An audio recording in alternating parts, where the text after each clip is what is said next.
para dar inicio a esta segunda clase, siendo martes 29 de abril del 2025, clase de Derechos Fundamentales en el Trabajo, para el tecnólogo de procesos logísticos de manera virtual. Ayer vimos el primer resultado de aprendizaje donde hablamos de las primeras dos evidencias que habían que entregar de ese primer resultado de aprendizaje. Les recomiendo a las personas que de pronto se conectan hoy, que no se conectaron ayer, que vean la grabación para efectos de ver bien la clase, bien como las evidencias que se explicaron. Lamentablemente estoy sin acceso a Safuna y a Sofía. Ya eso está escalado en coordinación para que me lo solucionen. Creería yo que va a más tardar mañana, hoy no tengo acceso. Entonces,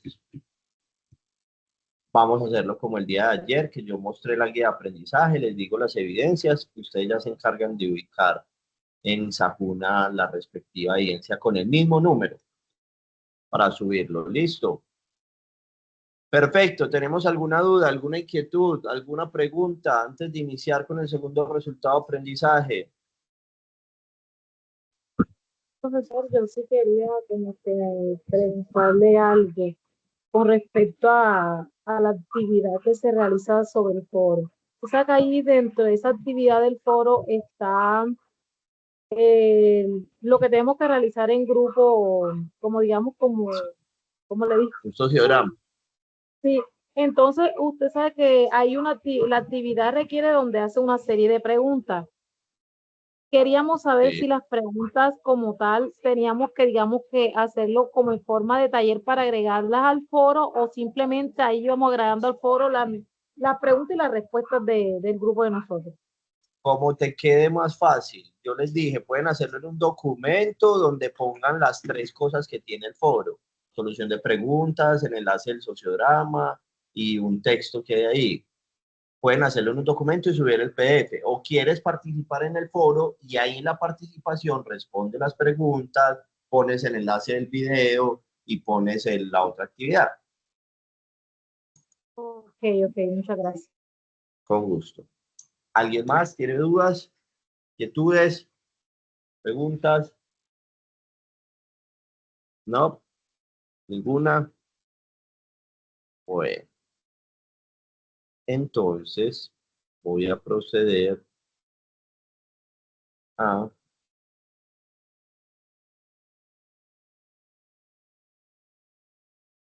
transmitir las diapositivas. Me confirman, por favor, si las están visualizando.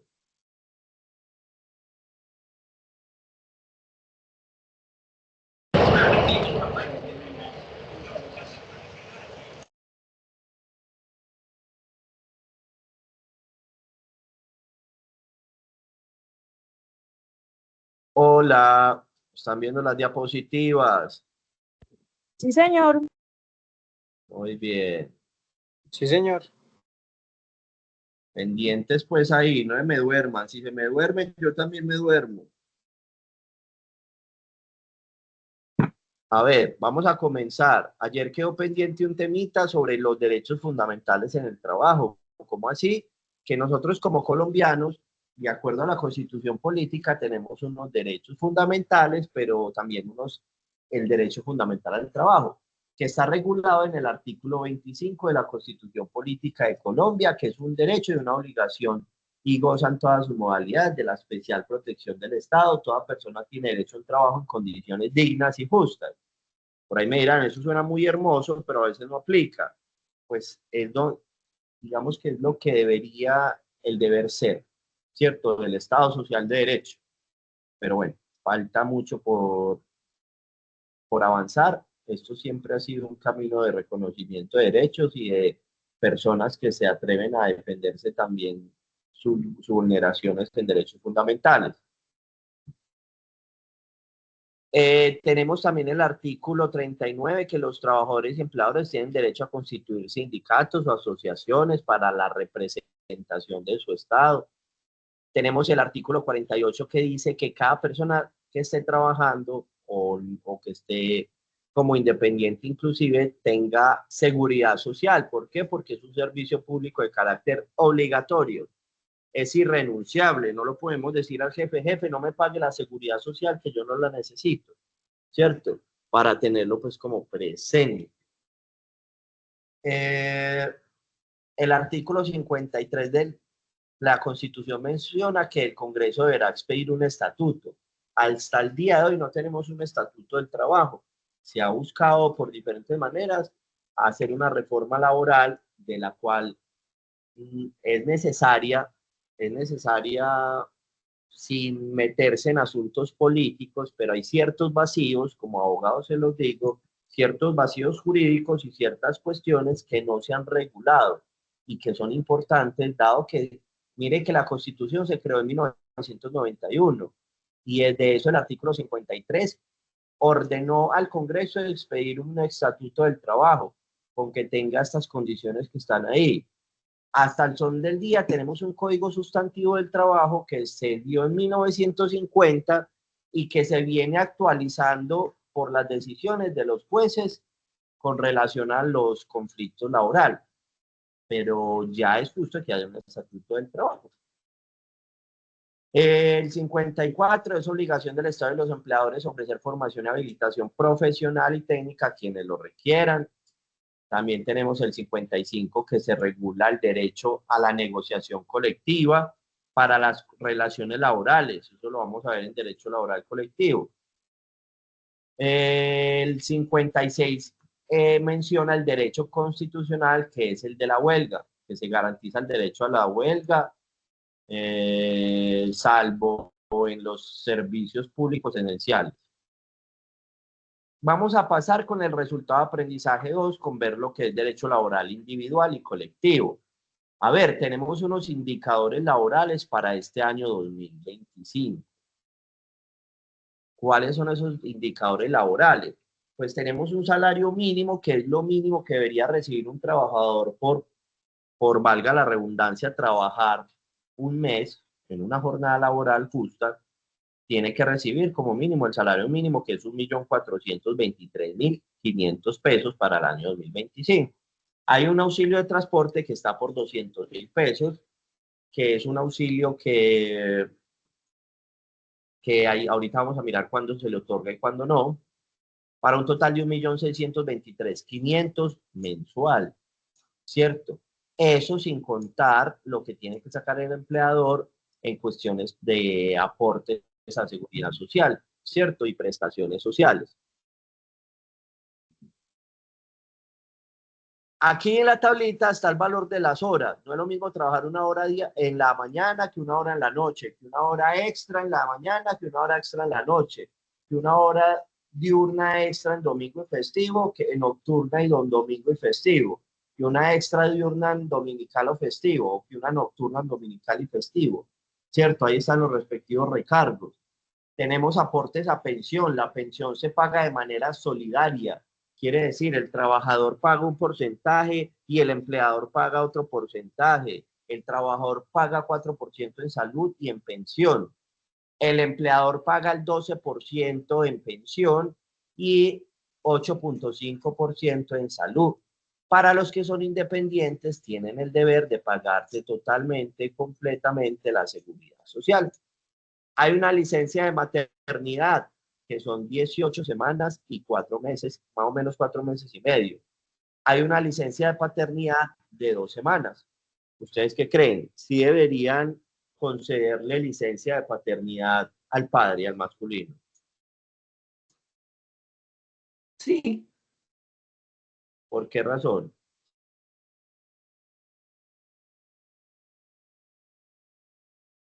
Comienza a tener una responsabilidad también, a cumplir como un papel dentro pues de lo que es tener un hijo, ¿no? Bien, va por ahí, Alex. Siempre y cuando ayuden, siempre y cuando colaboren, pero normalmente sí. no Que se no vaya toman esas que ves ahí. responsabilidades. Sí, correcto. O sea, que se pongan el rol que corresponde, que no vaya a terminar usted ahí con 2 hijos cuidando, ¿cierto? Realmente la Corte Constitucional lo que ha venido diciendo es que sí debe concederse esa licencia de paternidad, por supuesto, para el crecimiento y desarrollo adecuado de ese bebé, en donde es importante el vínculo materno y paterno. Y que si bien el hombre es el que abastece, el que normalmente, y eso no quiere decir que las mujeres no, solamente que la mujer estuvo en un periodo de 9 meses con embarazo, donde recién nacido el bebé necesita mucho más cuidado, más atención, más de todo. Entonces se concede esa licencia de paternidad con la finalidad de que el hombre pues apoye ese proceso tan importante de los trasnochos, de, bueno, una cantidad de cosas que solo las mamás lo saben, ¿cierto? Y los papás. Bien. Hay una licencia de luto de 5 días hábiles. ¿Será que nos pueden conceder una licencia de luto por la muerte de un primo? ¿Ustedes qué creen? ¿Será que si se muere un primo nos pueden dar licencia de luto? Pues, profe, lo que yo tengo entendido No. es que se le da el primer grado de consanguinidad a lo que son padres, papá, mamá y hermanos. Ya es diferente si de pronto la empresa pues opta en darle algunos días por el tema de un primo. Bien, sí, buena respuesta. Igual, vamos a ver. Por ahí dijo María Camila que no. ¿Qué pasa? Hay algo que menciona Cristian que se llama la consanguinidad. ¿Qué es la consanguinidad? La persona con la cual yo tengo un vínculo de sangre, ¿cierto? Y jurídicamente hablando, normalmente es hasta el 3er grado de consanguinidad que se reconoce esa licencia de luto. ¿Cómo así que es al 3er grado de consanguinidad? Miremoslos. El 1er grado de consanguinidad es hacia abajo. ¿Quién está debajo de nosotros, como menor de nosotros, con la misma sangre? Los hijos. Listo, los hijos. Los hijos es el 1er grado de consanguinidad. Ahora, el 2.º grado de consanguinidad es hacia arriba. ¿Quién está encima de nosotros? Los padres. Ahora sí, los padres, listo. Y el 3er grado de consanguinidad son los que están iguales a nosotros. ¿Como quiénes? Hermanos. Los hermanos. Muy bien, los hermanos. Entonces, normalmente se reconoce hasta el 3er grado de consanguinidad jurídicamente.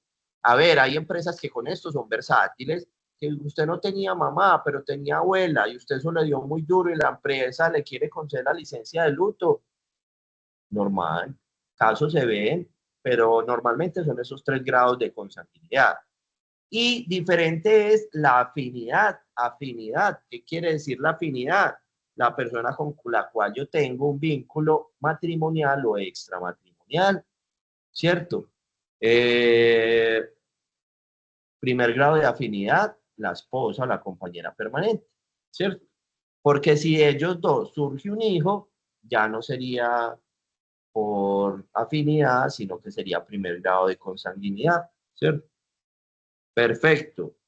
Hay unas vacaciones que se conceden cada año laborado, ¿cierto? Y son 15 días hábiles. Vamos a ver ahorita eso. Vamos a hablar sobre un atributo de la personalidad que es la capacidad. Se presume, se supone que una persona es capaz de ser contratado y cumplir con todas las obligaciones a partir de que adquiere mayoría de edad. O sea, esto es después de los 18 años, ¿cierto? ¿Qué pasa con un menor de edad? A ver, un bebé que está haciendo una campaña publicitaria para Pequeñino, Huggies, unos pañales. ¿Será que estará trabajando?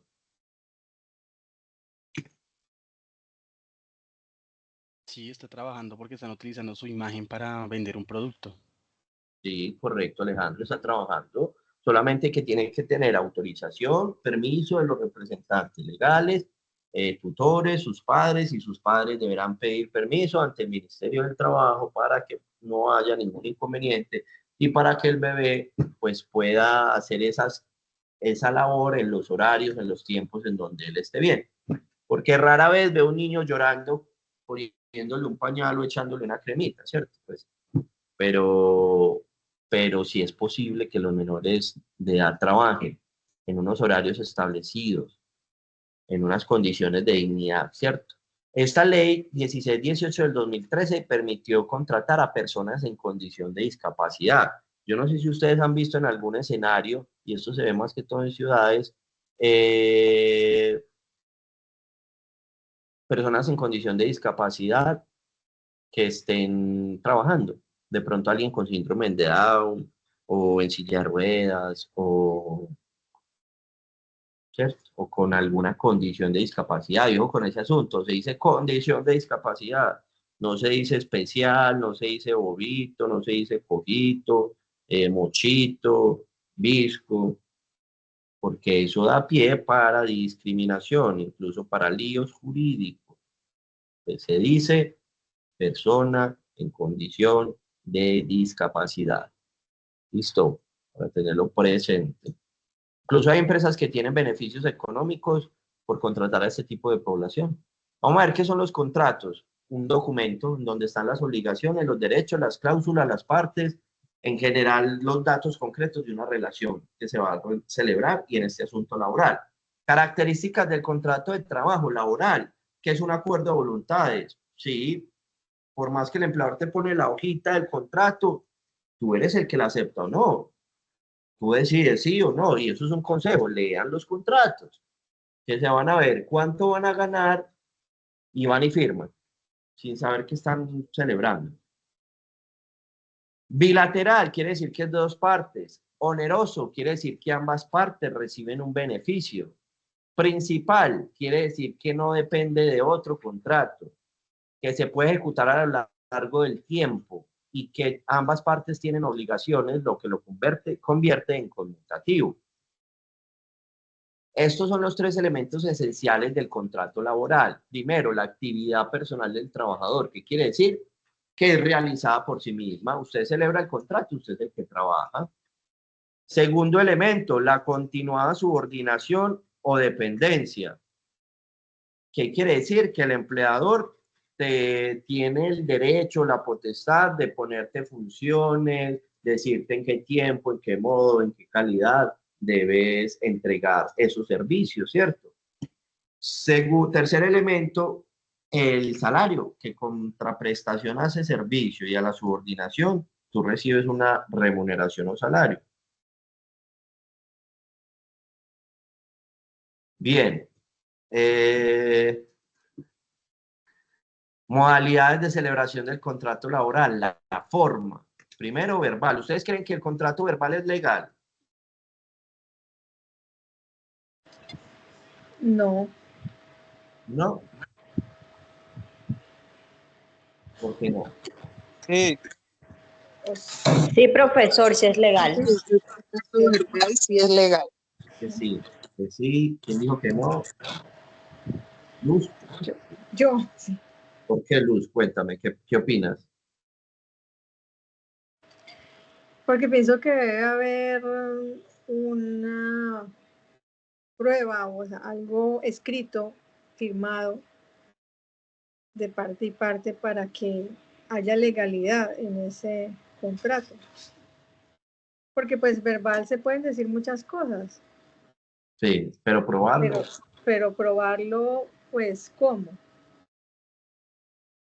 La única manera es sobre el papel, sobre un contrato de trabajo con todas las cosas legales. Pienso yo. Bien, gracias. La realidad, ¿se puede de manera verbal? Sí. ¿Por qué razón? ¿Y por qué también es legal?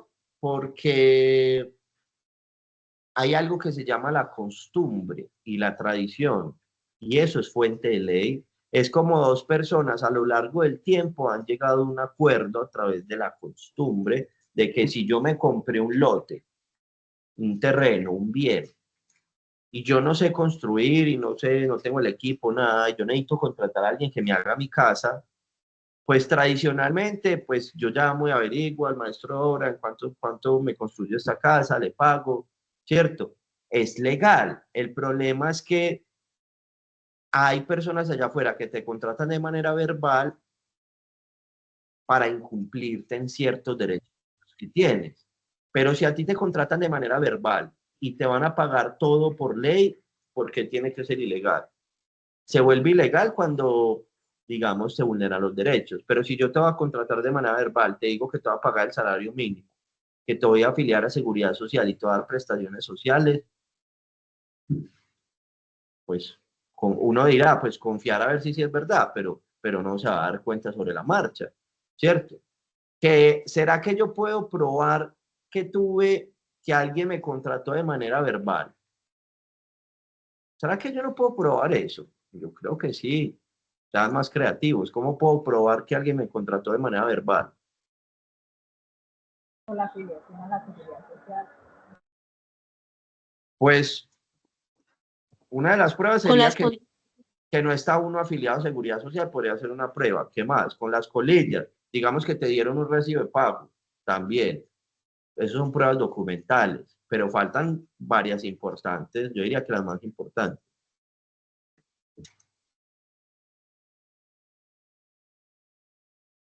Hey, estamos en una área de tecnología. testigos.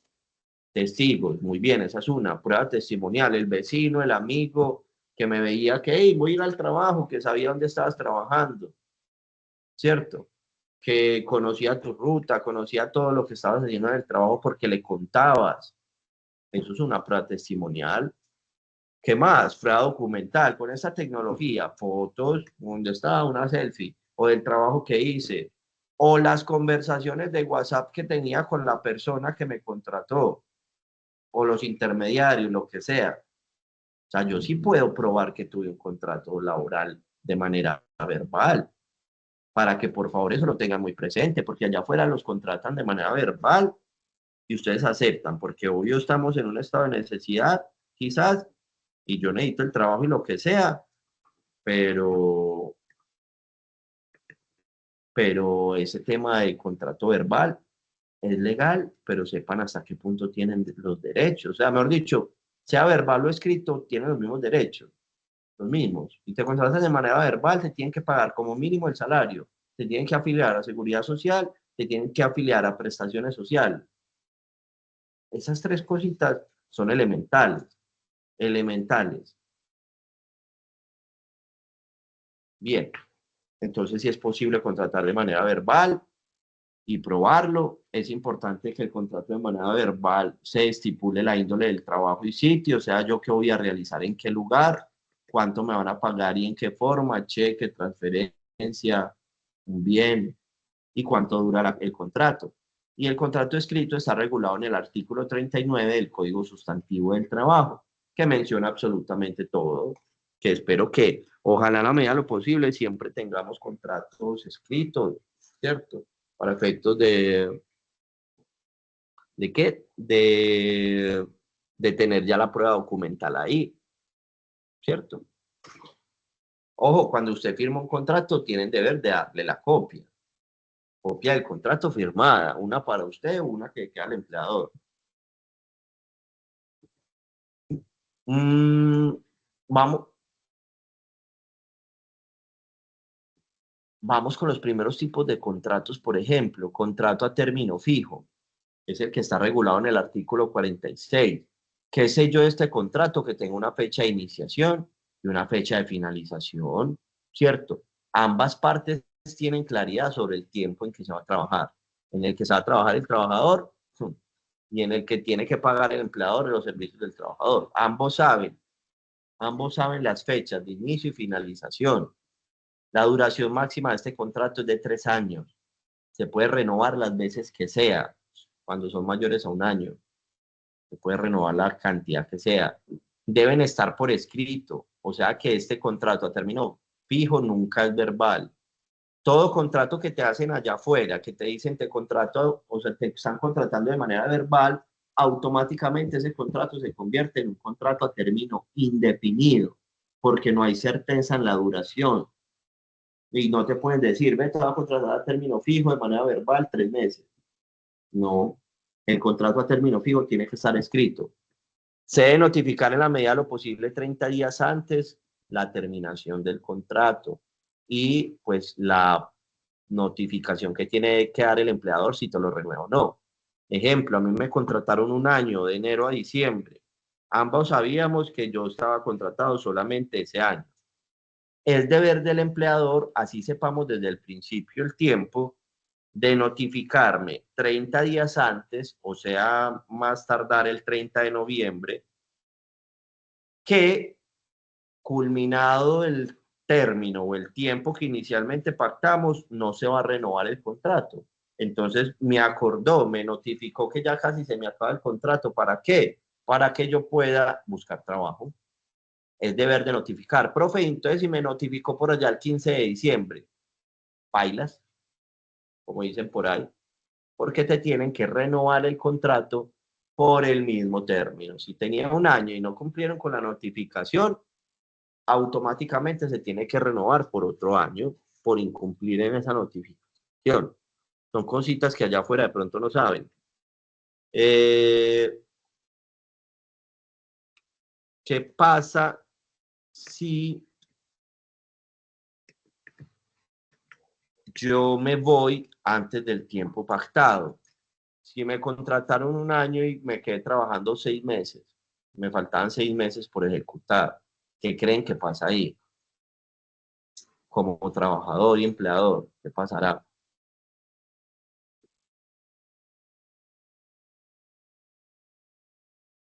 ¿Qué se les ocurre? ¿Cómo es la pregunta? Si yo fui contratado un año, ambos sabíamos que íbamos a trabajar un año, y yo renuncio al mes 6, ¿qué pasará ahí? Yo como trabajador renuncio. ¿Qué sucederá ahí? O sea, ¿será que el empleador me podrá pedir algún dinero? No, creo Profe, que yo ya pienso no que hay depende de la preaviso. cláusula del contrato. Como una por uno a la vez. Adelante, compañera. Gracias. No, que se da por finalizado el contrato porque ya no hay preaviso, ya no se exige un preaviso, ¿verdad? Y no, tienen que liquidarle el tiempo que trabajó, se liquida el tiempo que trabajó, los 6 meses. Por eso. Y entonces, a ver, si por ejemplo yo tenía un cargo de dirección y confianza y yo me fui 6 meses antes y me tenían contratado un año y mi renuncia de un día para otro acarrea consecuencias económicas para la empresa, ¿será que el empleador no tendrá alguna facultad para exigirme a mí algo? Profesor, buenas noches. Hola, buenas noches. Bueno, en mi opinión es que sí, porque tanto nosotros, bueno, el empleador como el empleado tenemos, al momento de tener un contrato, adquirimos también derechos y deberes. Entonces, pues en ese caso, que si usted decide renunciar y, por ejemplo, esa persona pierde económicamente, pues, o sea, tiene daños económicos, por decirlo así, ya ahí usted creo que se vería pues afectado porque tiene que responderle a esa persona por no cumplir su deber. Esa es mi opinión. Ok, muchas gracias.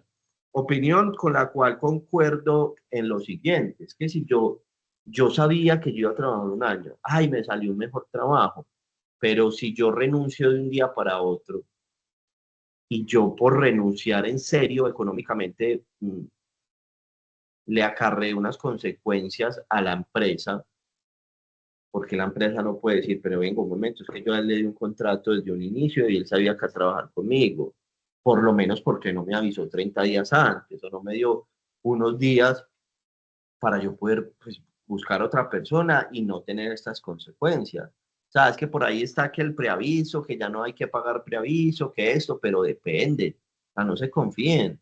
Una cosa es que usted tenga derecho a trabajar en lo que sea y buscar y si le sale mejor ofertas, hágale, pero hasta qué punto tu renuncia va a acarrear una consecuencia jurídica para la empresa, ¿cierto? Eso es lo que hay que validar. Pero si usted tiene una buena relación con el jefe o en la empresa, como me pasó a mí cuando trabajé en algún momento en el Banco Occidente, eh, todo fue súper bien. Yo no notifiqué incluso 15 días. o una semanita antes, si no estoy mal, yo le dije, pues que renunciaba, me había salido mejor los motivos, me salió mejor, una mejor labor, era un contrato a término indefinido, es muy diferente hacer un contrato a término fijo. Y ya, y perfectamente el jefe me dijo, hágale Juan, que le vaya muy bien, no hay inconveniente. Cuando usted renuncia a su posible indemnización. Usted siempre que renuncie o que lo despidan, o sea, que renuncie o que lo despidan, usted tiene derecho a la liquidación, siempre. Siempre va a tener derecho a recibir liquidación, verbal, escrito y cualquier tipo de contrato. Bueno, menos pues contrato de prestación de servicio, pero tiene derecho a recibir liquidación. Usted solamente va a recibir indemnización cuando es despedido sin justa causa. El caso contrario, que el jefe así de la nada te dice, Juan, despedido. Yo venga un momento, denme los motivos, las razones, qué pasó, qué le chocó, qué le disgustó, ¿cierto? Hágame un memorando, no sé, un llamado de atención, pero ¿qué pasó? ¿Cierto? Ahí sí puedo exigir liquidación, pero también indemnización, ¿cierto? O sea, que va a recibir las dos cosas. Pero sí, entonces con base a la primera pregunta es, efectivamente, pues depende. Si tengo una consecuencia jurídica para la empresa, no solo jurídica, sino económica, pues ellos podrán, en término fijo, solicitar el tiempo restante del contrato en dinero. Y lo mismo pasa para el otro lado. Si te despiden, era un año, y te despiden como trabajador al mes 6, y, y no te dan ninguna razón, pues ¿cuánto te tendrán que indemnizar? Los 6 meses restantes del contrato, pagártelos, ¿cierto? Por haberte despedido antes del plazo que habían acordado.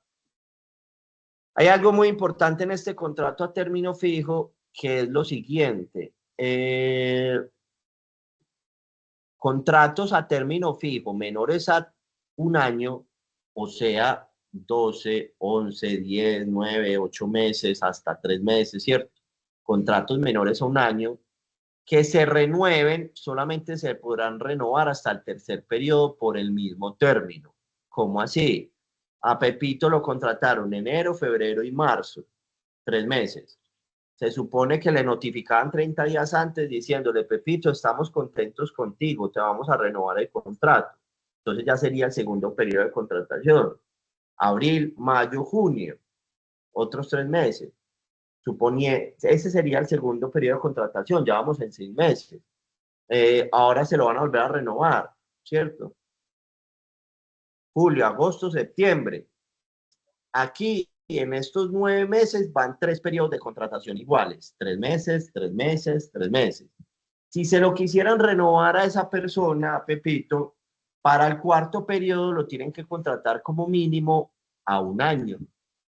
¿Por qué razón? ¿Qué es lo que no brinda a una persona o a usted como trabajador que no le brinda un contrato de 3 meses? ¿Quién me puede responder? ¿Qué no te brinda como persona?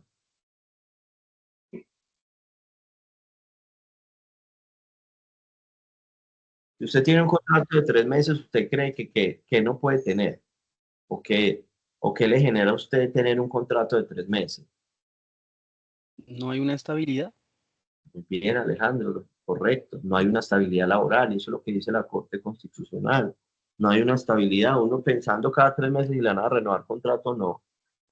Y si puedo hacer un plan de vida, entonces, y si me meto en una deuda o en algo, ¿y qué? No puedo. Entonces, la Corte Constitucional ha dicho que para el cuarto periodo a término fijo debe ser contratado como mínimo a un año, cuando son contratos menores a un año. O sea, 9 meses, listo, puede renovármelo por otros 9 meses y por otros 9 meses, pero ya el cuarto periodo con mínimo a 12 meses. Listo, para que lo tengan claro. ¿Alguna duda, alguna inquietud?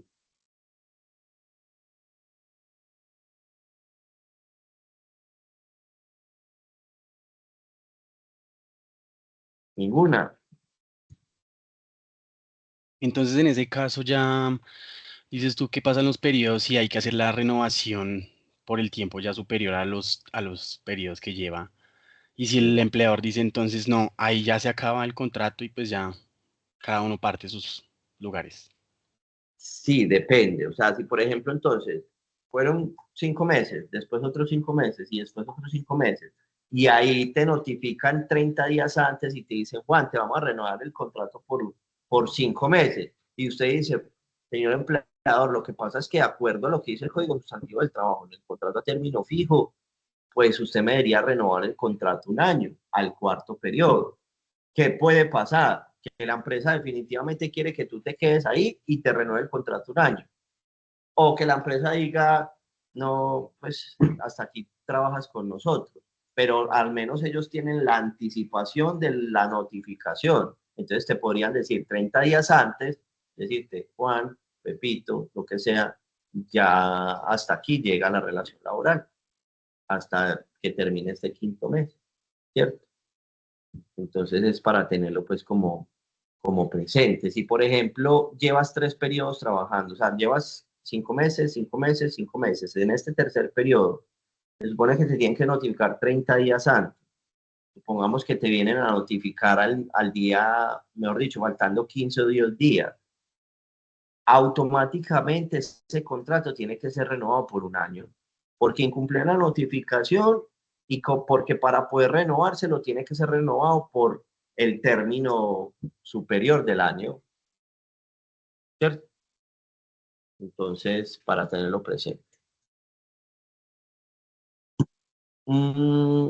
Contrato a término indefinido, pues es el tipo de contrato que la gente le gusta más tener porque les brinda esa estabilidad, precisamente porque saben cuándo inician, pero no saben cuándo terminan, no tienen una fecha de finalización. El contrato a término indefinido termina por todas las circunstancias que hay, porque se pensione la persona, porque como no sabe cuándo termina y si lo está haciendo bien y la empresa continúa funcionando y ahí se puede quedar toda la vida. O cuando la empresa desaparece o es despedido por el empleador con justa o sin justa causa. Ya hablamos, cuando eres despedido con justa causa es porque cometiste una causa de despido, como, no sé, hurtar, coger información confidencial y utilizarla para otros medios, no sé, golpear al jefe, o sea, asuntos que aparecen taxativos a veces en el reglamento interno del trabajo y en el mismo contrato de trabajo. Si cometiste alguna de esas conductas, va a haber una razón justificada para que te despidan, ¿cierto? Y cuando te despiden solamente tienes derecho. O sea, cuando te despiden con justa causa, ellos tengan una razón válida para despedirte, solamente te van a dar liquidación.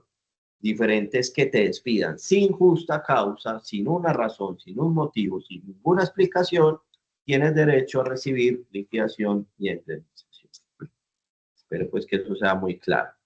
En todos estos contratos se tiene que estar afiliado a Seguridad Social y a prestaciones sociales, que ya vamos a ver cuáles son. Tenemos otro tipo de contrato que es el contrato hora-labor o labor contratada. Se firma por el tiempo que dure la construcción, una ejecución de una hora, actividad o labor determinada, ¿cierto? Generalmente no permite renovación ni prórroga porque ambas partes saben desde un principio cuánto va a durar. Es una labor. Un ejemplo, el tema de la construcción de la casa. Hey, te contrato hora-labor, ¿cuánto te demoras? 5 meses. Es solamente una labor que voy a realizar para construir esa casa, ¿cierto?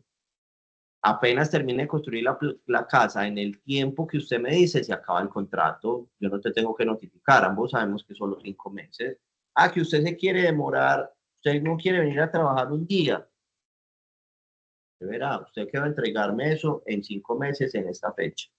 Si no, no le pago, ¿cierto? O si no, le voy pagando mensual, ¿cierto? O quincenal, o de acuerdo a que yo vea que sí está cumpliendo con las labores, ¿cierto? También tiene que estar afiliado a Seguridad Social, a prestaciones sociales. Y el último es el contrato ocasional. Es un contrato que es menor a un mes y se refiere a labores distintas de las actividades normales del empleador. Ustedes encargados del proceso logístico de una empresa, pero ahí en la empresa se está cayendo una pared. Entonces, ustedes llaman a una persona que hace arreglos de la pared y es un tercero, ¿cierto? Y están haciendo una actividad diferente a la actividad de la empresa. Contrato prestación de servicios. Atención con esto, porque esto es un contrato que es civil. O sea que esto nunca lo van a encontrar en el Código Sustantivo del Trabajo. Por tanto, no tiene las condiciones laborales, es civil, incluso de naturaleza comercial. El contratante, la persona que te va a contratar como prestación de servicios, no tiene ninguna obligación laboral, ninguna. Y el pago de la seguridad social corre por cuenta de la persona que es el contratista, o sea, usted. Usted se tiene que pagar la seguridad social mes a mes, porque si no se la paga, no le van a pagar a ustedes los honorarios. ¿Qué pasa con este tipo de contrato que suceden múltiples vulneraciones allá afuera y que probablemente los van a contratar en algún momento bajo esta modalidad de contrato de prestación de servicios? Que no quiero que piensen que es malo, no, simplemente que todo depende. ¿De qué depende? De este asunto, de que por contrato de prestación de servicios, miremos los elementos esenciales de los laborales. ¿Tú prestas la actividad personal? Sí. Tú firmas el contrato y tú eres el que prestas el servicio. Listo, sí, aplica. ¿Recibes un salario? Pues en contrato de prestación de servicios se le llaman honorarios, que te pagan unos honorarios de acuerdo a unos informes que tú entregas de los servicios que prestaste. Si no se llama salario, recibes honorarios. Entonces, plata es plata, solo que con otro nombre, ¿cierto? Y el tercer elemento, que sería la continuada subordinación o dependencia. En contrato de prestación de servicios hay un límite, no hay que cumplirlo totalmente como dicen los elementos esenciales del laboral. ¿Por qué razón? Porque usted presta un servicio y usted no puede prestar ese servicio en una jornada laboral, que eso es lo que les están exigiendo allá afuera, que usted lo contratan por prestación de servicios y le exigen una jornada laboral y hasta horas extras, cuando eso no es posible. Entonces, para eso que te vinculen, que te contraten bajo fijo, indefinido, ¿cierto? Y así usted cumple la jornada laboral. Por prestación de servicios, tú prestas un servicio. Yo tengo un contrato de prestación de servicios. Yo presto el servicio de dar clases diarias, pero menos de 8 horas, un rato con ustedes, y mucho tengo otra programación en la mañana, hago cosas en el computador, pero cuando tengo que trabajar mucho, trabajo 5 o 6 horas, menos de una jornada laboral. Hay días de que me da por trabajar mucho y trabajo 8 horas, para trabajar al otro día 3.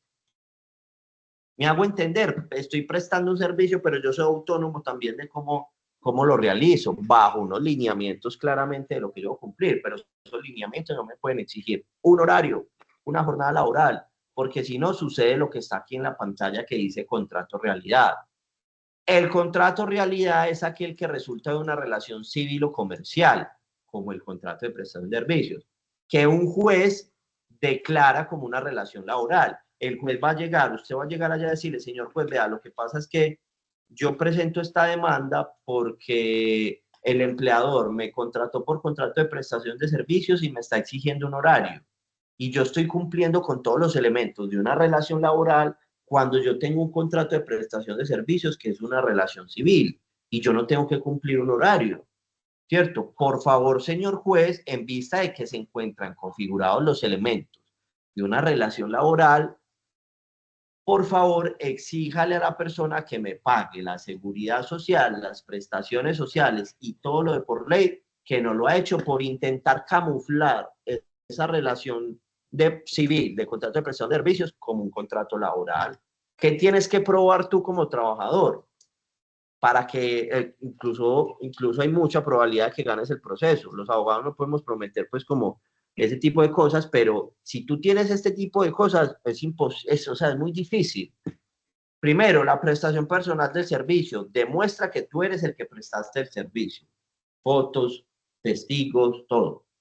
2, los extremos temporales de la relación contractual. Empiece a demostrar su hora de llegada y su hora de salida, sus correos de los horarios, lo que usted, sus funciones, su carga laboral, porque eran 8 horas y usted prestaba un servicio, ¿cierto? Eso es lo que tienes que demostrar para que el juez te reconozca eso, incluso te vincule, te diga, no, él en un contrato de laboral porque es que él está cumpliendo con las condiciones laborales. Acuérdense que como contratista usted no recibe prestaciones sociales, prima, dotación, cesantías, si interesa las cesantías, y la seguridad social usted se la va a tocar pagar sola. De manera que si usted va a recibir un salario mínimo que es 1.423.500 y le va a tocar pagarse la seguridad social, que por ese valor ICPC son por ahí 380.000 pesos. Réstele eso. Mire a ver si con el restante le da para vivir. O no queda muy apretado. Bueno, cierto, todo de acuerdo a las aspiraciones de cada persona, pero mire a ver si no es muy poco dinero. Y diferente si estás vinculado, porque es menor el pago de seguridad social, si recibes primas, si recibes vacaciones. Eso para tenerlo presente. No quiero decir que es un contrato malo, no. Cuando es bueno, obvio, cuando te dan la autonomía del tiempo. Si listo, usted cúmplame con este servicio, usted ya verá cómo hace. Ahí es bueno, porque te permite ser independiente, como yo que tengo otras cosas también que hago. Y cuando te van a pagar más de un mínimo, ¿cierto? Porque pues cuando te van a pagar más de un mínimo y te da para pagarte la seguridad social, pues está bien, ¿cierto? Como para tenerlo pues ahí como presente. ¿Listo? ¿Alguna duda, alguna inquietud?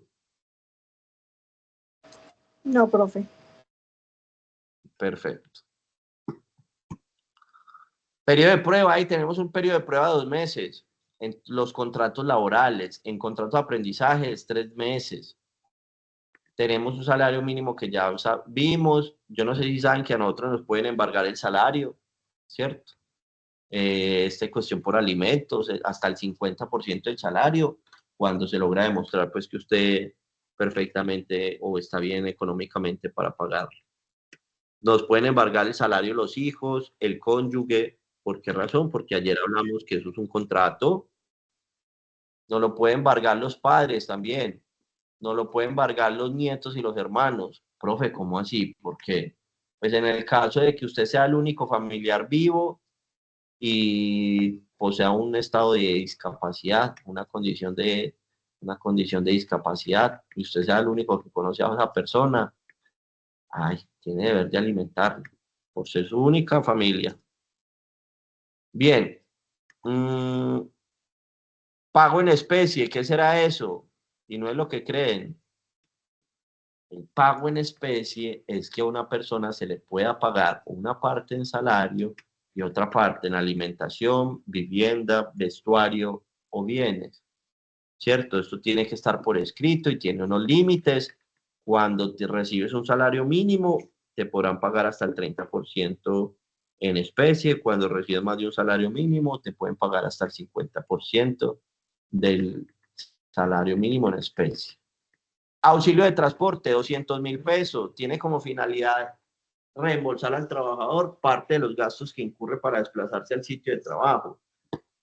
¿Cuándo no se hace auxilio de transporte? Cuando ganas más de 2 salarios mínimos, cuando se vive cerca del sitio del trabajo. ¿Cuánto tiempo? La Corte dice que 1 kilómetro.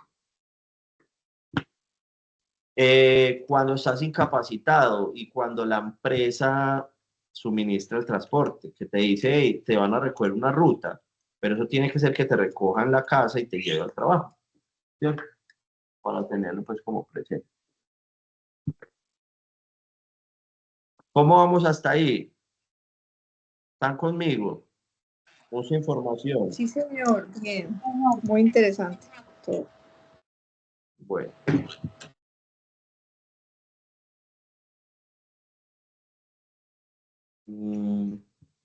Espérame un momento.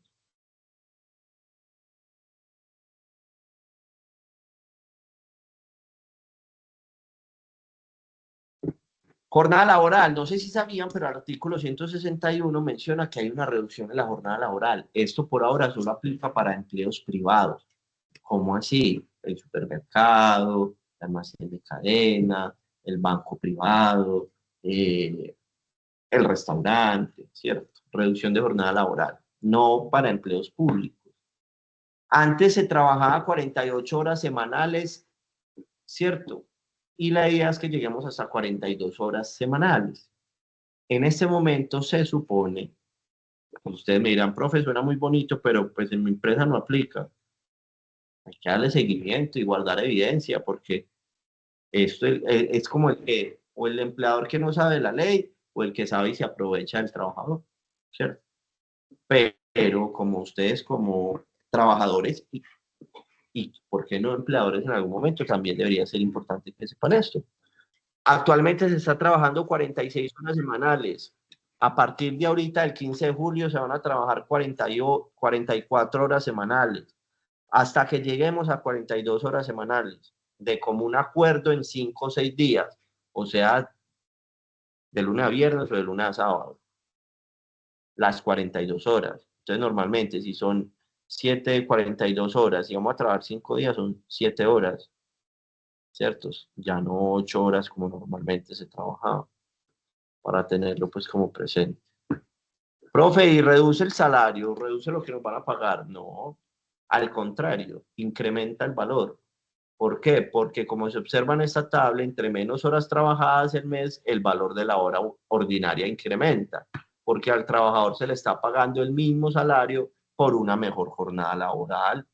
Profe, entonces ya no me va a dar día de descanso, perdón, al día, pues, hora de almuerzo. Hora, pues, sí, obvio, tienen que darlo. Listo, tenemos día de descanso. Normalmente descansamos un día a la semana, normalmente los domingos, cuando no, al día siguiente. Hay empresas que, por ejemplo, te hacen el contrato para que trabajes 20 días y descanses una semana. ¿Es posible? Vamos a ver por aquí un video sobre la seguridad social. Me confirman si están escuchando el sonido. Ah, el video no está disponible, ¿ve? ¿Por qué? Pero yo ayer, la semana pasada lo puse. Vamos a ver.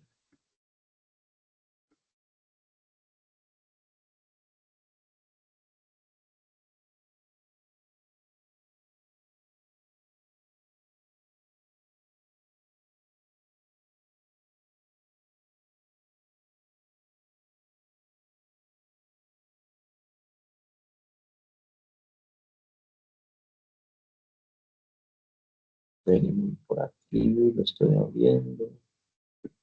Ay, como que le dieron de baja el video.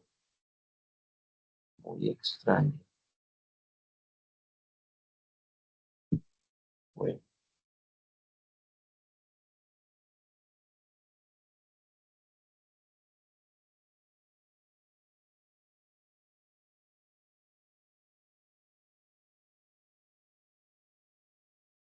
espérenme por acá. ¿Qué pasaría con el video?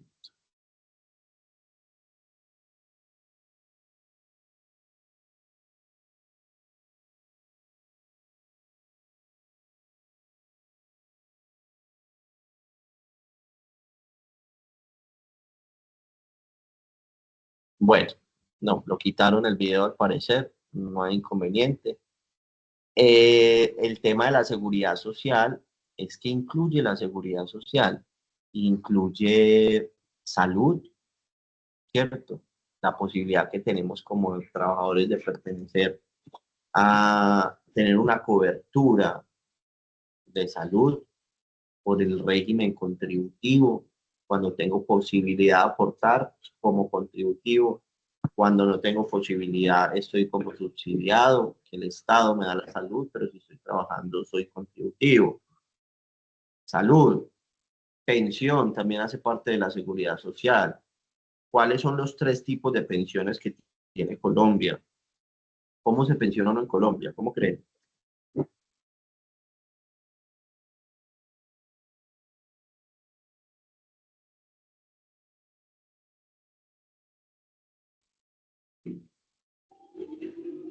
No saben. Cumpliendo las semanas cotizadas. Cumpliendo las semanas cotizadas. Bien, entonces eso sería la pensión de vejez. Cuando yo cumplo las semanas cotizadas y la edad, 57 mujeres, 62 hombres, ¿cierto? Pensión de vejez, pero también tenemos una pensión. Por invalidez. Muy bien.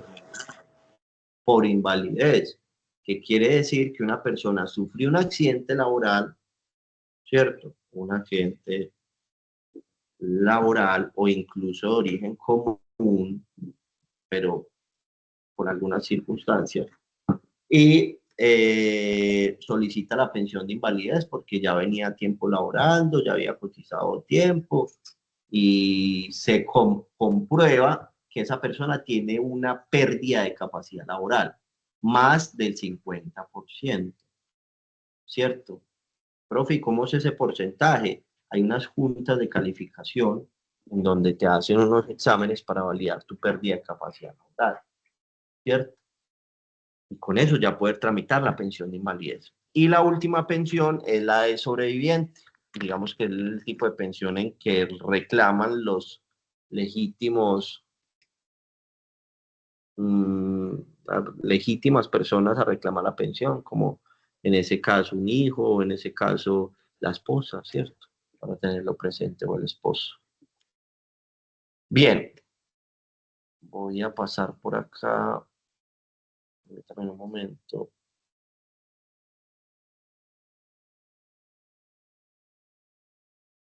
Para mencionarles un tema que me parece muy importante, que es lo que incluye las prestaciones sociales. ¿Qué incluye las prestaciones sociales? Incluye una prima de servicios. ¿Cuáles son esa prima? Yo recibo un salario, lo que me pagan mensualmente, dividido en dos pagos. La mitad en, pues valga la redundancia, la mitad al año, y la otra a finalizar el año. Recibo la prima de servicios el 30 de junio y los primeros 20 días de diciembre. También tenemos unas cesantías. ¿Qué son unas cesantías? Básicamente es un ahorro que se va haciendo a donde tengo yo normalmente mis cesantías y que solamente podré retirarlas al momento en que quede desempleado, o puedo retirarlas cuando esté trabajando para pagarme cuestiones de educación o para mejora de vivienda o vivienda, listo. Pero es como un ahorro o un colchoncito que usted va a ir teniendo ahí para el momento en que quede desempleado.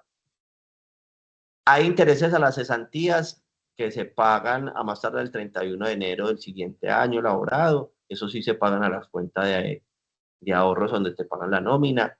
Hay una dotación que legalmente debería ser entregada cada 4 meses como mínimo, ¿cierto? O sea, 3 veces al año. Y debería ser una dotación completa de camisa, pantalón y zapatos. Acoso laboral, conjunto de prácticas o conductas que buscan hostigar al trabajador con el fin de amedrentarlo e intimidarlo, ¿cierto? Estas son las 6 clases de acoso laboral: maltrato laboral, persecución laboral, discriminación laboral, entorpecimiento laboral, inequidad y desprotección. Todo lo que sea sexual, verbal, que ultraje tus derechos injuriosamente y atente a la integridad moral o personal es maltrato laboral. Persecución, cuando hay una carga excesiva laboral para inducir tu renuncia. Discriminación, cuando por cuestiones de raza, credo, ideología política, sexo. Entorpecimiento, cuando nos ocultan, nos privan, nos esconden la documentación o los materiales necesarios para poder cumplir con nuestras funciones. Inequidad, asignación a menosprecio del trabajador. ¿Cómo así? 2 personas que están encargadas de los procesos logísticos de la empresa, a una la ponen en un computador a hacer eso y a otra la ponen a lavar los baños. Eso es inequidad. Desprotección laboral, cuando no te dan los elementos de protección adecuados, sean los EPPs, para poder trabajar. Si pasa más de 3 años desde cuando se presenta el acoso laboral, no puedes ya denunciar. Tiene que ser antes de los 3 años, lo puedes hacer ante las oficinas de trabajo, ante los personeros municipales y ante la Defensoría del Pueblo. Voy a pasar esto para mencionarles. Esas diapositivas yo se las puedo compartir, listo. Este último tema, estabilidad laboral reforzada. ¿Cómo así? Es una figura jurídica que protege al trabajador de ser despedido sin justa causa y cuando la persona se encuentra en debilidad manifiesta. No se les olvide, a ustedes nunca los van a poder despedir por 2 razones. porque estás en una debilidad manifiesta como estar enfermo, hospitalizado, y que te notifiquen todo enfermo, hospitalizado, lo que sea, que te despidieron. Ahí no hay una razón justificada y puedes recurrir a esa figura jurídica de la estabilidad laboral reforzada. ¿Cuándo más? La mujer en estado de embarazo. No la pueden despedir. Incluso hace poquito salió una sentencia en donde no se puede exigir prueba de embarazo para contratarla. Eso lo hacen mucho allá afuera. Ay, venga, la prueba de embarazo. Porque si está en embarazo no te contratan. Eso no se puede. Eso no tienen por qué saberlo. ¿Cierto? Y tampoco van a poder despedir al padre, al masculino, que tiene a su mujer en embarazo y ella no está trabajando. No lo pueden despedir él, sin justa causa.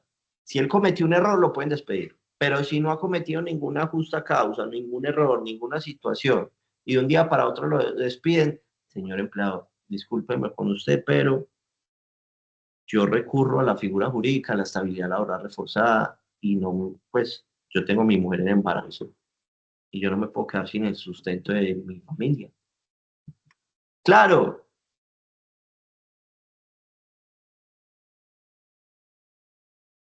¿Alguna duda, alguna inquietud? Profe, en el caso de que ya la señora tuvo el bebé y ya tuvieron pues el descanso, lo que le dan a la mamá, en este caso, y hoy en día al padre, después de esa etapa, ¿pueden despedirlo? Depende del contrato. ¿Por qué? A ver, supongamos, tenías un contrato a término fijo, estabas en embarazo, te dieron licencia de maternidad, que son 4 meses y medio, y tu contrato era de 1 año, y cumpliste, no, era de 2 años por ahí, un ejemplo. Y tú cumpliste al 7º mes o al 9º mes, pues, saliste a licencia de maternidad, te faltaba 1 año y 1 mes, suponiendo, por ejemplo. Se suspende 4 meses y medio, te siguen pagando, ¿cierto? Te das la licencia o te pagan pues la licencia y ahí ya que cuando regreses se tiene que cumplir el tiempo, falta 1 año y 1 mes, ese tiempo hay que cumplirlo, no es que llegaste, empezaste a trabajar y a la semanita te notifican, eres despedida. Si era término fijo, me faltaba el tiempo restante para laborar, ¿cierto? Gerson. Buenas noches. Profe, una pregunta. ¿Qué tan legal es ese tema hoy en día que se está usando bastante lo del polígrafo para los requisitos de ingreso? A ver, ¿qué tan legal es? Tengo que respondértelo con una sentencia, espérame a ver si la encuentro.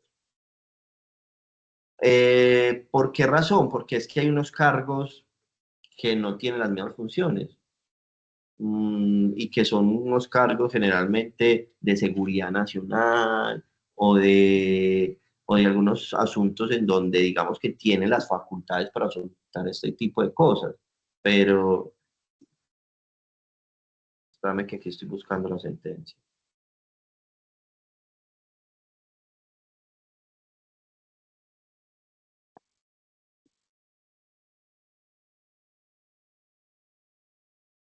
No la encuentro acá, hombre, yo la tenía por acá guardada.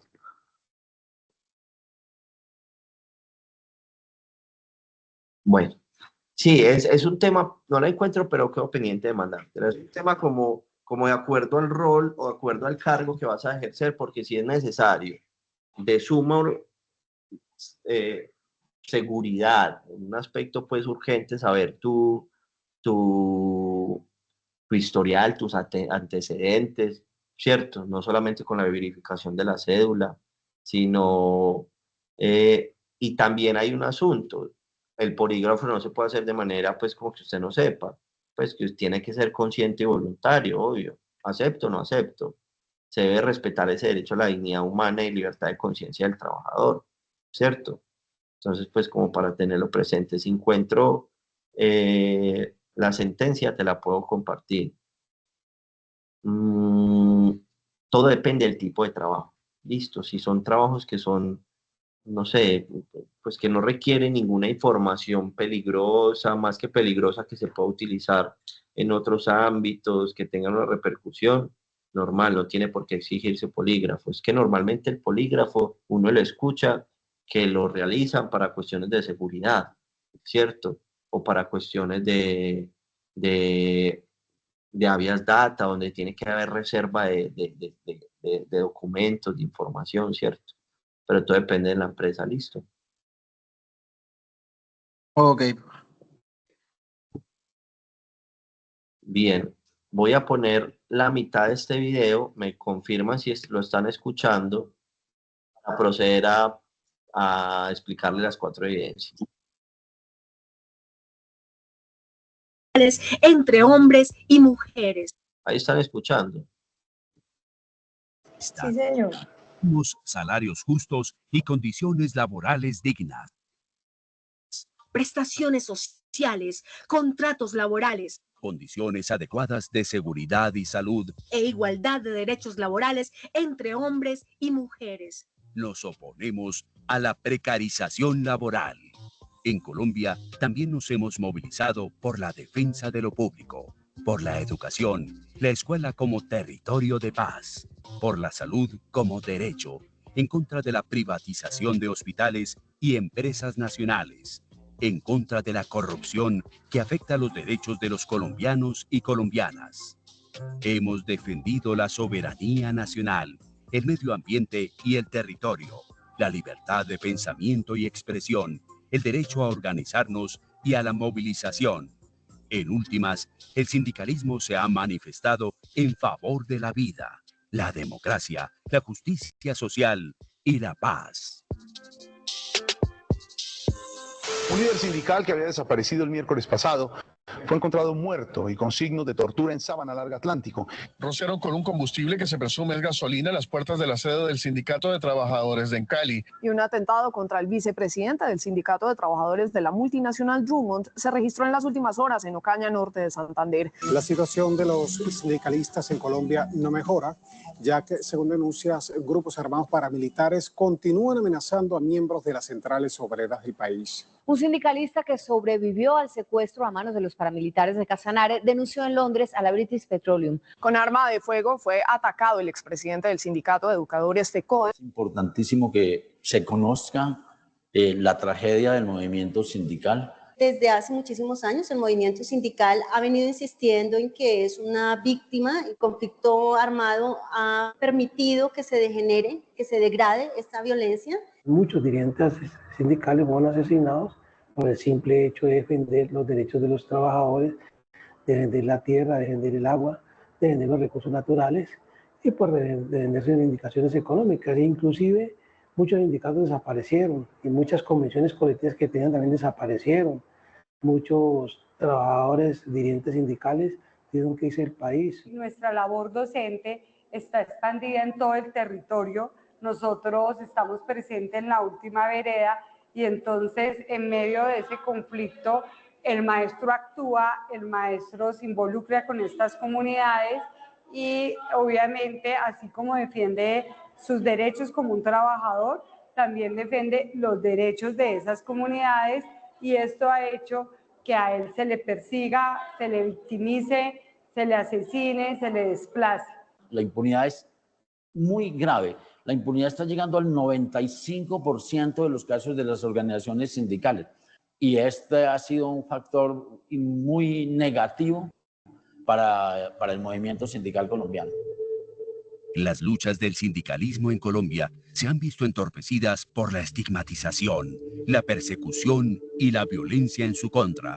Por esta razón, el sindicalismo se ha tenido que movilizar incluso por el derecho a la vida.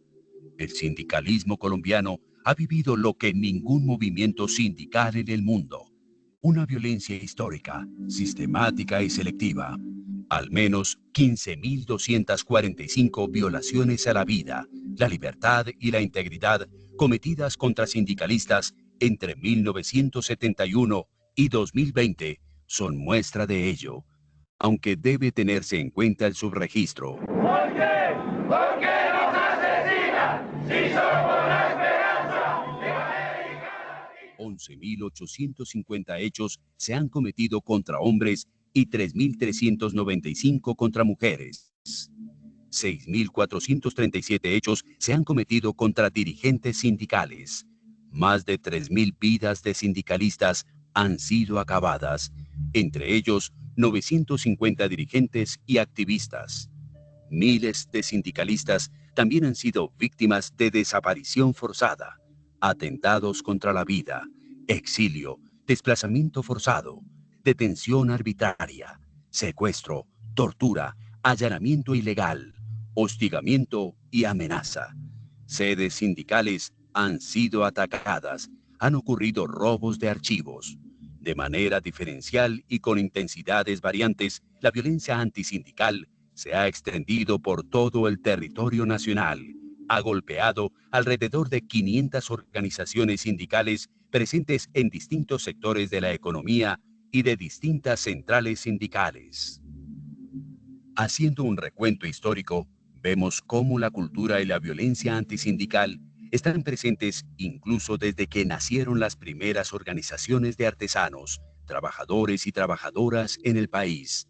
Desde entonces se empieza a configurar el modo de tratamiento antisindical, es decir, un conjunto de representaciones culturales, sociales y políticas de lo sindical basadas en prácticas de negación, exclusión, represión, deslegitimación, estigmatización, persecución y exterminio de lo sindical.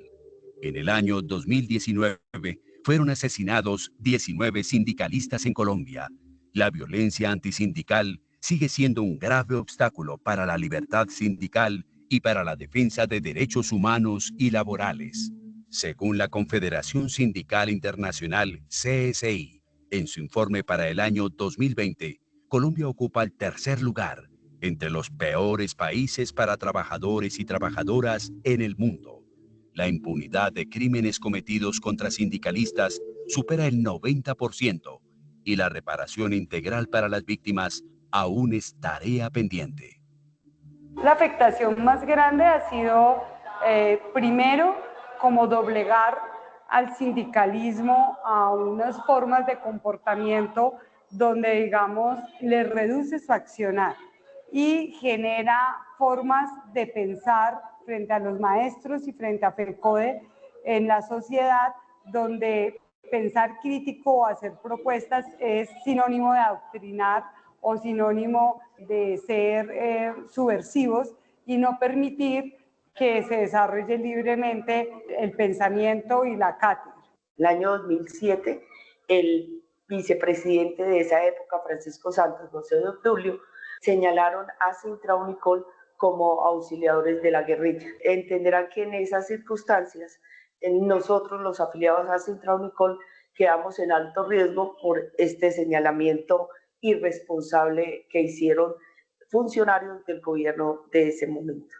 Nosotros como ANTO sí se ve como el gobierno, a través de entablar sus políticas de privatización en el sector salud, ha tratado de exterminar el movimiento sindical. O sea, del implante de la ley 100 empiezan asesinatos a nuestros líderes sindicales, los sindicatos entonces en salud empiezan a perder gente y empieza ese proceso de tercerización tan grande que hasta el momento hemos tratado de erradicar. De los años 2002 y anteriormente, las condiciones no daban, digamos, para hacer un trabajo gremial, un trabajo de derechos humanos, un trabajo político, un trabajo con los campesinos, porque nos indicaban de cosas que nosotros como organizaciones campesinas pues nada teníamos que ver con que allí hubiesen presencia de grupos al margen de la ley. Hemos sido afectados porque hemos perdido muchas garantías que teníamos en las convenciones colectivas.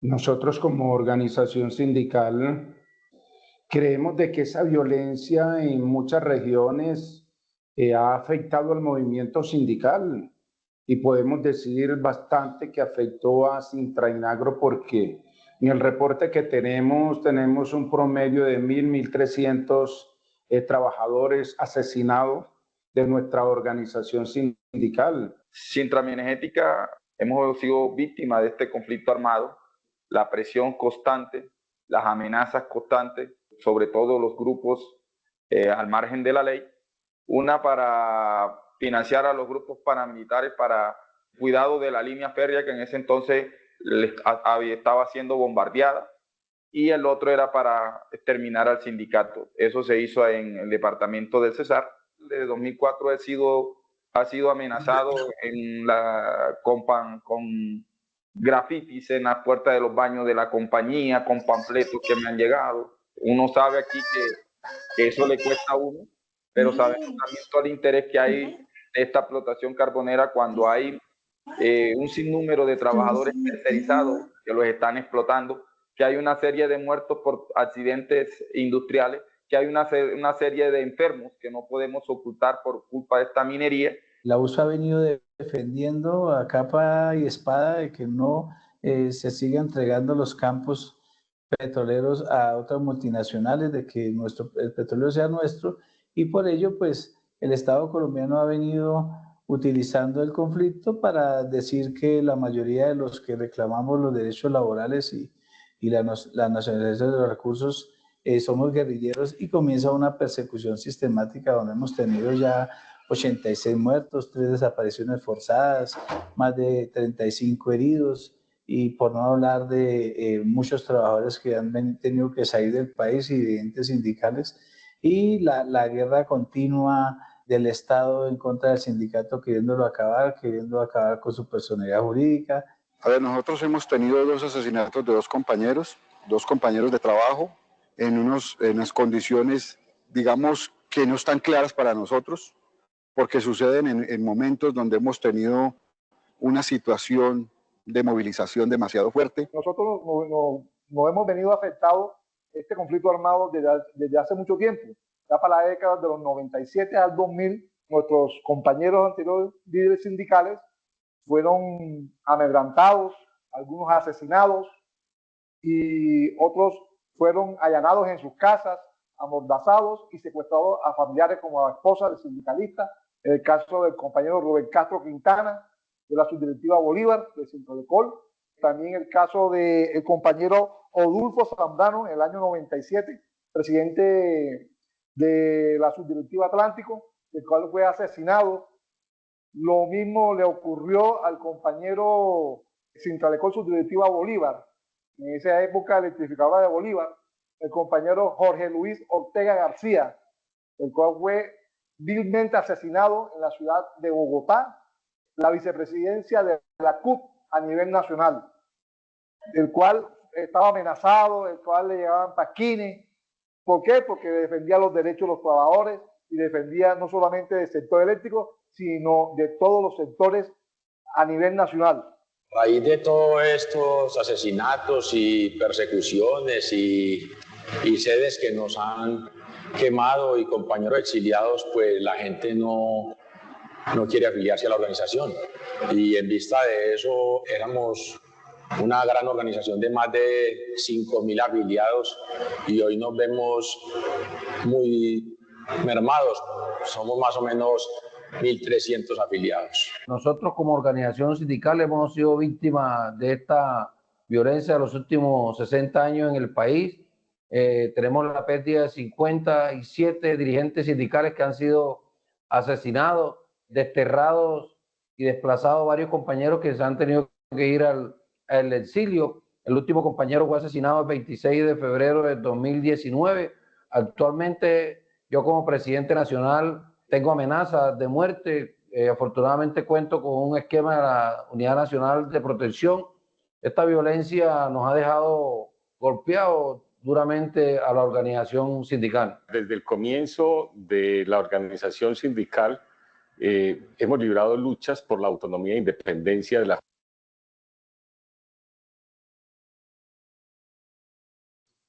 Dejemos el video hasta ahí. Es la realidad, el contexto de lo que sucede con los sindicatos a lo largo de la historia por el reconocimiento de sus derechos constitucionales. Colombia es uno de los países con más muertes de líderes sociales, no sé si sabían, y con mayor desigualdad.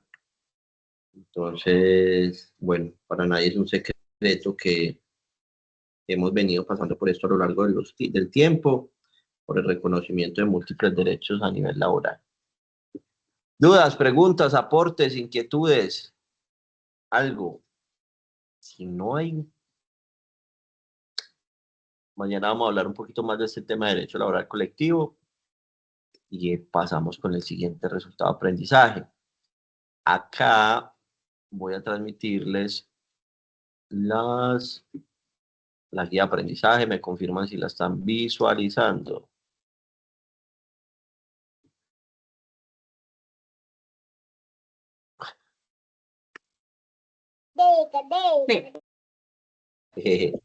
Ya contestó el nene.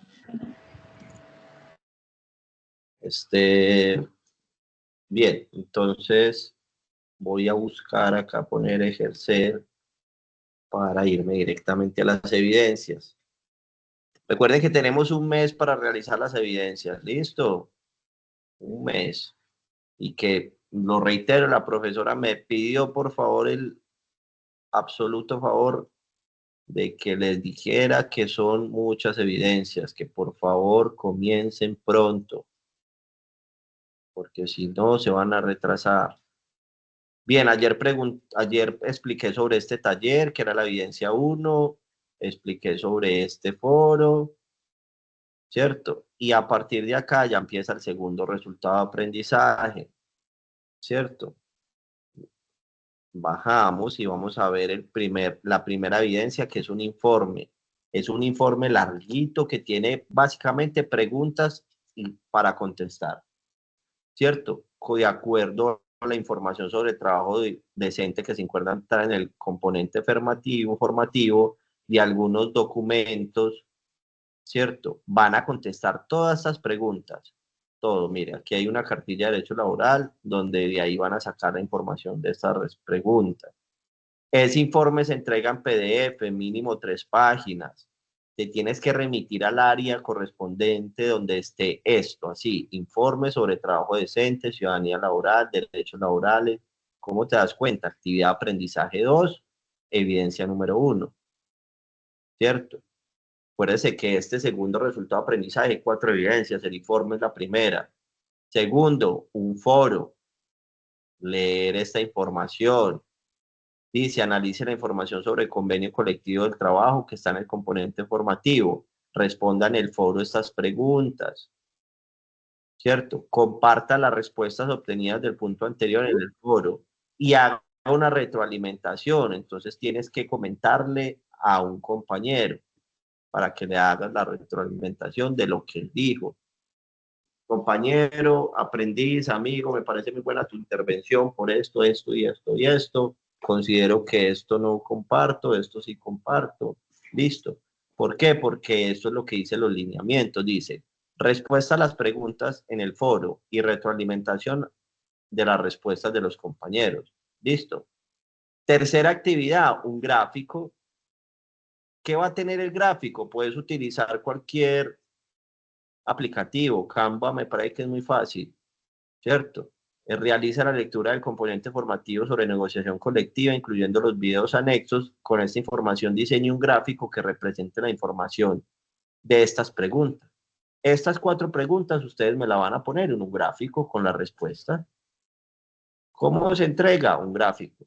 Si el gráfico se gestiona manualmente, digitalizar en extensión JPG. Si se utiliza herramienta digital, exportar a JPG. Mejor dicho, que sean en modo imagen, JPG. Mínimo 1 hoja y máximo 2. Hacer envío de esta evidencia en el área donde dice gráfico sobre negociación colectiva. Acuérdese que en cada una de las evidencias, antes de que usted la vaya a subir, ahí va a poder ver el instrumento de calificación, con lo cual yo voy a, valga la redundancia, calificar lo que usted me subió. Y por último está una infografía. ¿Qué es una infografía? Es como una imagen más larga. No sé si la han hecho. Vea, si por ejemplo yo pongo acá en Canva una infografía. Van a aparecer múltiples diseños. Yo voy a coger este diseño, yo pongo infografía en Canva y me aparece esta página. Miren, van a aparecer varias infografías. Yo voy a utilizar la que más me guste. Ahí está cargando. Está lloviendo mucho. Aquí están, mírenlas. Plantillas de infografías, coges una gratuita y listo. Cambias esta información con respecto a qué. ¿Qué vas a poner acá en esta información? Lo que te dice la guía de aprendizaje. Que tienes que elegir donde se describan cada uno de los pasos y aspectos fundamentales para su construcción. Esta debe ser dar respuesta a las siguientes preguntas. La infografía tiene la respuesta a estas 3 preguntas, que es el derecho a la huelga, cuáles son las condiciones para el ejercicio de la huelga, cuáles son las normas nacionales e internacionales que amparan la huelga. ¿Cómo se entrega? Infografía, en JPG, mínimo una hoja, máximo 2, y remitirse al área de la infografía donde está actividad aprendizaje 2, evidencia número 4.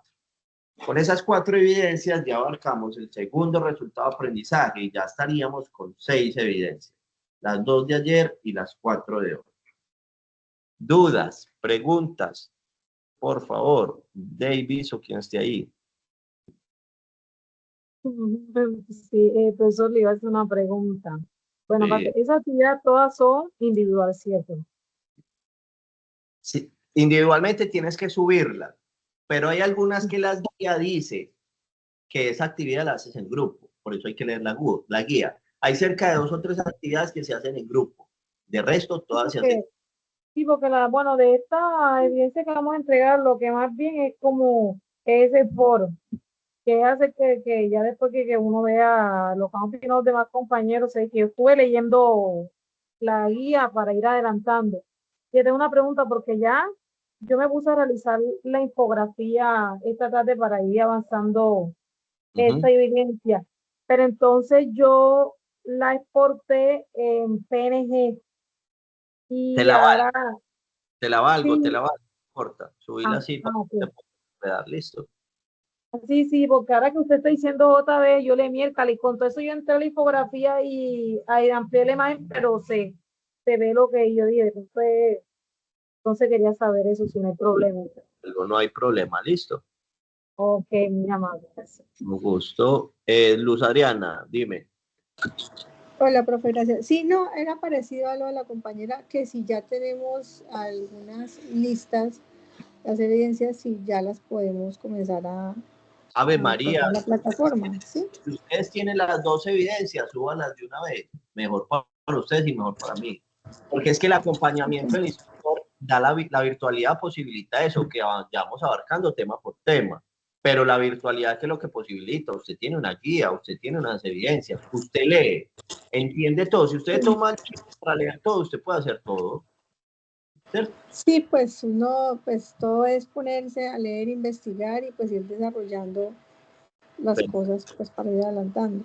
Dale, y Luz. profe, es que pues yo la iba haciendo sola, entonces pues como tú acabas de decir que algunas son en grupo, entonces no sé si hay inconveniente que pues yo la haya hecho sola. Mira, o sea, no, yo ya mencioné ese tema el día de ayer, yo no tengo inconvenientes de que lo hagan solo, todas las evidencias, pero si hay personas que quieren hacerlo en grupo, las que dicen que son en grupo, las hacen en grupo. ¿Listo? Ya, ok. Listo, profe, gracias. ¿Alguien más?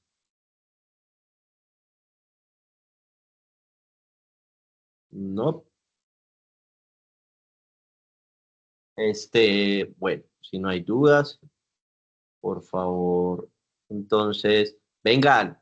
Por ahí me dijeron como 2 o 3 personitas que están en Cartagena. Yo estoy buscando dónde quedarme en Cartagena, en un hotel. No conozco mucho. Le agradezco a las personas que están por allá si me pueden escribir y si saben de algo económico chévere que pueda estar yendo por allá. ¿Listo? Y por favor, encienda la cámara para tomar el registro y con eso terminamos.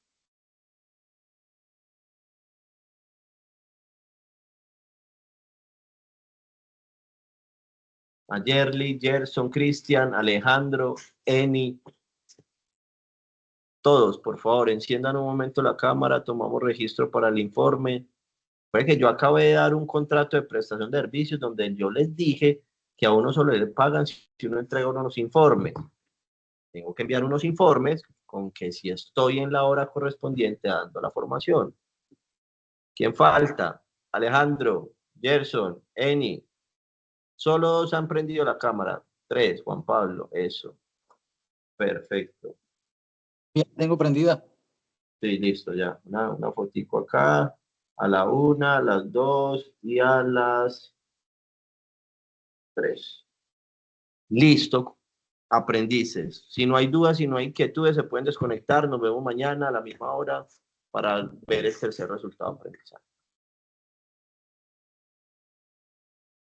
Feliz noche. Gracias, profe, muy amable.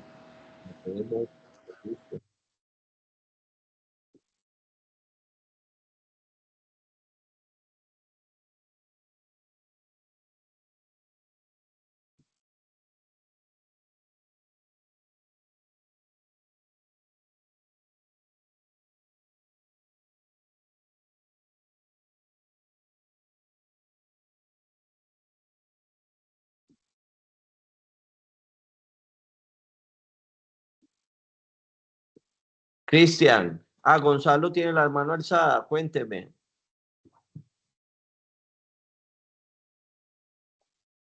Nada. Bueno, entonces se pueden desconectar, por favor. Si no hay dudas, si no hay inquietudes.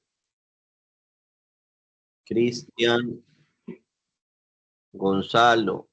Dígame. Gonzalo, tiene la mano alzada. Coménteme.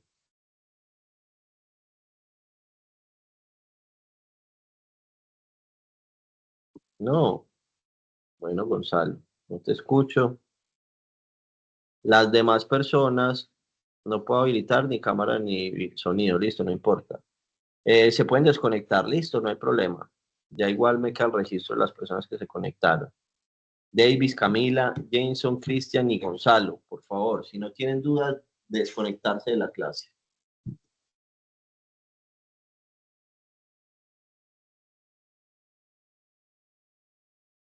Está lloviendo mucho, para muchos lejos. También tiene como pensativo. Junto con el perrito, estamos como todos jugando con él.